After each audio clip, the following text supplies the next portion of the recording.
আসসালামু আলাইকুম বন্ধুরা, তো কি অবস্থা সবার? সবাই নিশ্চয়ই তৃতীয় পার্টের জন্য বসে আছো। হ্যাঁ, আর অপেক্ষা করতে হবে না, তৃতীয় পার্ট নিয়ে চলে এসেছি।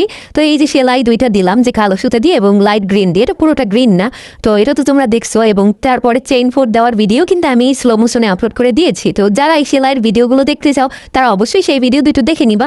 আর এখানে হচ্ছে কি, আমি প্রথমে এই যে কালো এবং এই যে লাইট গ্রিন দিয়ে যে দুইটা সেলাই দিয়েছে, এরপর আমি আম্মুকে বলছি, আম্মু তুমি কালোর নিচে একটা চেইন ফোর দিয়ে দাও, সবুজ কালার দিয়ে, এবং সবুজের নিচে কালো সুতো দিয়ে একটা চেইন ফোর দিয়ে দাও।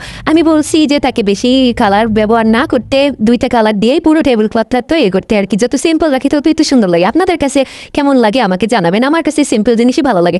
এবার আম্মু বললো চল এখানে আর একটু তোমাকে ডিজাইন করে দেই। তো আমি বলছি যে কি ডিজাইন দিবা? তো সে প্রথমে এরকমের কালো দিয়ে চারটা ইয়া দিয়ে দিছি। তো আমি বলছি আম্মু তাহলে সবুজ দিয়ে দাও। তবে আম্মু বললো যে তাহলে এটাই আমি একটা ডিজাইন করে দিই ঘুরিয়ে ঘুরিয়ে। আমি বলছি কেমন ডিজাইন করবা? সে বললো যে দেখো দেখো দেখো কেমন লাগে তোমার।